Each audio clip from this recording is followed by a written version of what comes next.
Hello and welcome to episode 14 of the Texas Rangers franchise here in MLB 23 The Show.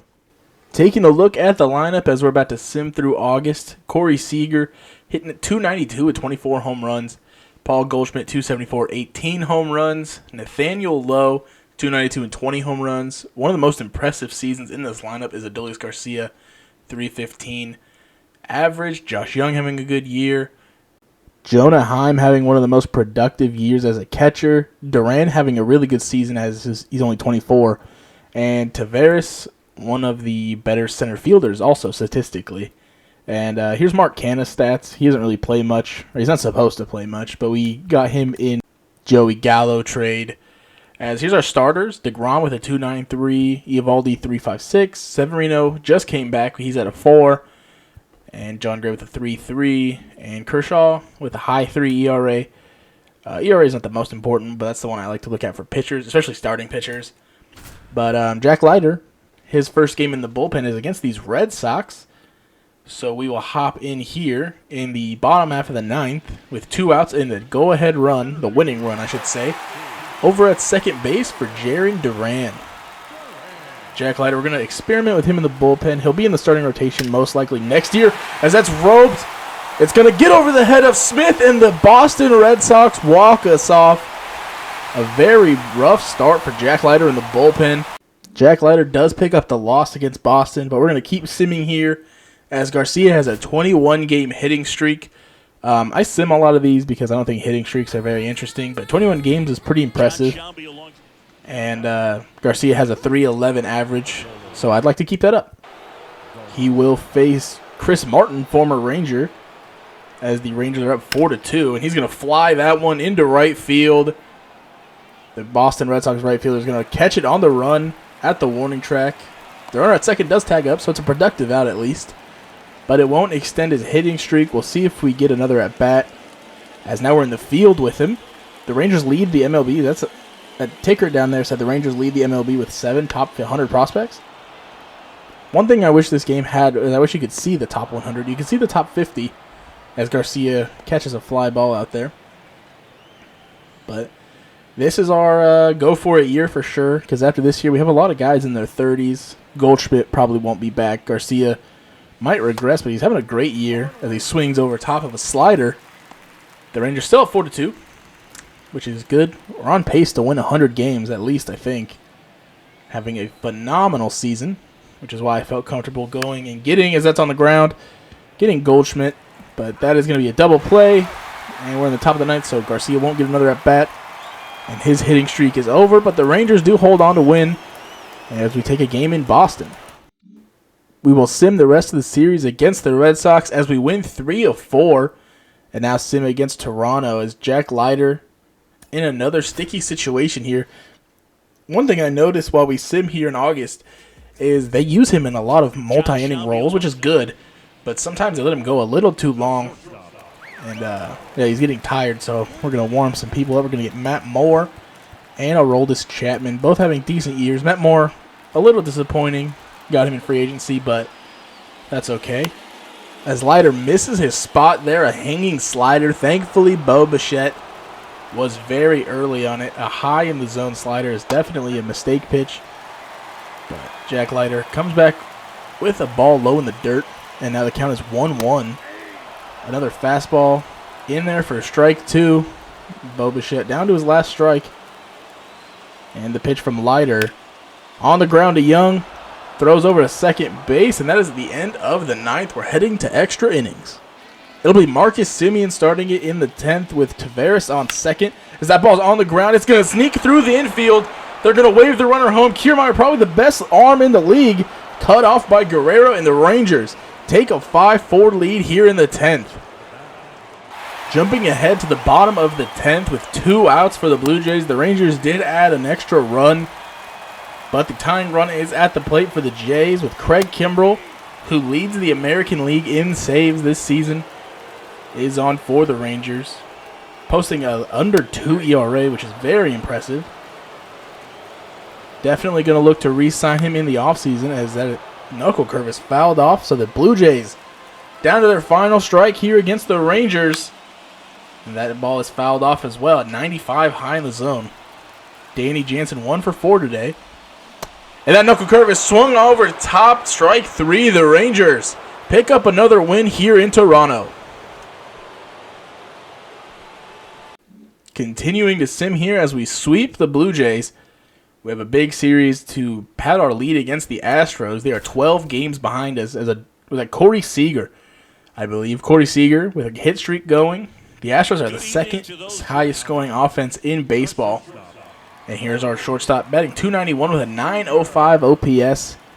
Some fantastic numbers as we are up by 2 here in the 7th for Corey Seager, who smokes the ball right back up the middle. They're going to wave Garcia home, and the Rangers take a 3-6 lead here against Houston.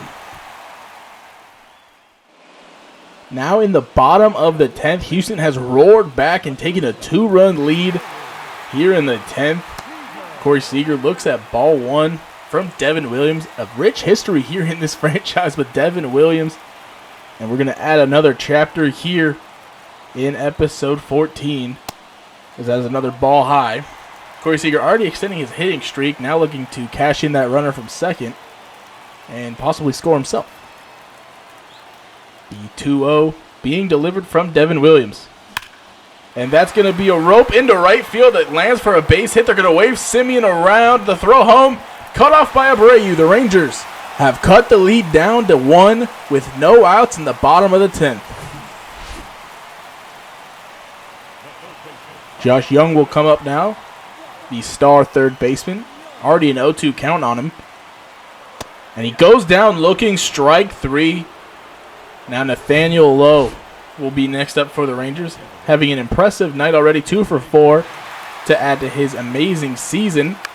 As that's also into right field. Another base hit. They'll have first and second with only 1 out. Devin Williams, one of the most shaky closers we have faced here in this franchise mode. Just a nice line drive.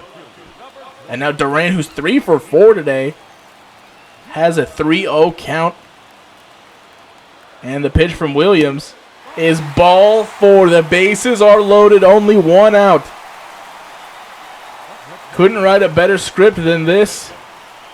The backup catcher, Sam Huff, is in. He's 0 for 4 today. Devin Williams still on the hill in 2-2 count. The tying run at third, the winning run at second. That's going to be a base hit through the right side. Seager scores. They're waving around low. The throw home. Not in time. Sam Huff walks off the Astros. The Rangers pick up another late inning win against the Astros. We have pretty much dominated them all season. The unlikely hero Sam Huff delivering in the 10th inning to score 2 and give us another W. As we continue, we lose 2 against Houston to end the series, unfortunately. We're going to sim through a Corey Seager hitting moment, as we already did that. And now we have a run lead against Atlanta after losing the first 2 in the series. Atlanta, another really, really good team. 6th in runs, but 4th in runs allowed. As we will face one of the most dominant hitters in the MLB. But he has gone ice cold in this series, a solid 0 for 7. Including an 0 for 3 performance here tonight. As we get a look at the league leaders in saves, Craig Kimbrell still number 1. As he pitches to Acuna in his old stomping grounds of Atlanta. Not this stadium, but it was Atlanta. As Acuna is quickly in an 0-2 count here with 1 out. And the knuckle curve gets him to check his swing, but he couldn't hold up. A strikeout of Acuna. And now the Braves quickly down to 2 outs here in the bottom half of the 9th. It'll bring up all-star second baseman Ozzie Albies, who's also 0 for 3 tonight. You can expect a lot of those when the score is 2-1, I suppose, as he's also quickly down 0-2. And a check swing. He also couldn't hold up. The Rangers hold on to win as we salvage the last game of the series against the Atlanta Braves. We're about halfway done with August here, sitting at 84 wins as we have a series against Oakland. As we will sim a couple of these. Don't want to do the player locks. As we win 17-2 against Oakland. And we lose the first game against the Orioles. And we are looking to split the series here as we're having kind of a rough August. We do end up splitting the series. And now Emmanuel Clase, former Ranger, is looking to close us out as they have 69 wins on the season. And Mark Canna is up, but we're going to go ahead and pinch hit Mark Canna. No offense. And we're going to bring in Marcus Semien for his 96 clutch. Looking to bring home that runner from second base. Semien has a tall task ahead of him, facing one of the best closers in baseball, and Emmanuel Clase. As that's on the ground to Rosario. Rosario can't handle it, though, and Semien is on base on the error. Rosario, a pretty good fielder usually, but he extends the game for the Texas Rangers. As there's 1 out and 2 men on for Leody Taveras, who is 1 for 3 on the day. Doesn't have near the clutch that Semien has, but I don't think it's bad by any means. As Yoshida has a 27-game hitting streak. Yeah, Taveras' clutch is at 61. So that's definitely usable. As that ball is popped up to shallow center. I think that's Miles Straw out there with plenty of space to reel it in. And so no runners can advance.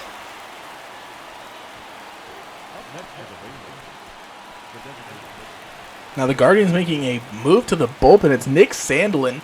A bit odd, but I guess they want to, I don't know, bring in a righty to face the lefty. Doesn't make much sense to me, but we will take it as Nathaniel Lowe, also with a really high clutch. And he's 0 for 3 today, so he is due for a big-time hit. The Rangers could use it as he takes ball 1 there. The count is now even. And Sandlin comes with the 1-1. Another foul ball to make the count 1-2. Nathaniel Lowe looking to extend this game just a little bit more. With runners at first and second and Sandlin on the hill. He delivers the 1-2. Another foul ball, a slider in the heart of the zone, really. So we'll tee it up one more time, the 1-2. And it's on the ground. It's going to sneak through. They're going to wave the runner home. Josh Smith, the throw home in plenty of time, and the Guardians will hold on to win. That is very unfortunate. I thought he had enough speed to get there, but obviously not. No idea who's in right field for them, but that dude is huge. And a good win for the Guardians. So we lose Game 1 in Cleveland and pick up a win in Game 2, 7-0. And now we're going to go to the bottom of the 9th in Game 3 as we have a 1-run lead, but there are 2 men on. Thankfully, we have the best closer in baseball this season, Craig Kimbrell, on the hill. And there's 1 up. Jose Ramirez will take ball 1. A 207 average with runners in scoring position. Very unlike Jose Ramirez. Jose Ramirez is one of the better players in the league, in my opinion. As he's going to slice a ball foul. That would have been trouble if it hooked fair. And now he's down 1-2. Swing and a miss. Strike 3. Blew the fastball right by him. And now the Guardians are down to their final out in the form of Rhys Hoskins. Had no idea they traded for Rhys Hoskins. Interesting to see. As he'll take strike 1. 96 on the corner to even the count at 1-1. And now that ball's flied into center field. Mark Canna out there for some reason. But he camps under it, and the Rangers hold on to win to take the series in Cleveland. After that, we quickly have a series in Baltimore. We just played Baltimore last week. A pretty good team. They are 10th in runs, but a pretty rough pitching staff, it looks like. Yennier Cano, I believe is how you say his name, will be on in the 9th inning to face Jonah Heim with 2 runners on and nobody out. Jonah Heim, one of the better hitting catchers in the league, as he hits a little flare into left field, and it will track down by the Orioles left fielder, and Garcia is tagging the throw offline. So now the tying run only 90 feet away. Some heads-up base running from Adolis Garcia. And that'll bring up Ezekiel Duran, having a fantastic season with an 842 OPS, 20 home runs, and the tying run at third. He takes a strike, a beautiful pitch. as the Orioles got some guys in their bullpen. David Robertson is one of them. Did not know he was still in the league. But the 0-1 delivered from Cano. It's fouled off. Now down 0-2. Nathan Eovaldi leads the AL in wins. I think he has the highest ERA, which is kind of weird. That's why wins should not be a pitcher's stat, as that is strike 3. Made him look foolish there on the slider. Now the Rangers' last hope is Leody Taveras, the young center fielder, as that's going to hook foul. I'm excited to see what our options are in the outfield with Carter progressing the way he is. I had mentioned before the season that I need Taveras to have a great year for me to consider him our center fielder of the future, as he fouls off another pitch. And he has done just that, having a great season, playing a really good center field. But he is quickly down 0-2, down to our final strike, and that's a weak fly ball into left center. I believe that's Cedric Mullins. He camps under it, and we fall 2-1 to the Baltimore Orioles. So we lose Game 1 in Baltimore. We pick up Game 2 and Game 3.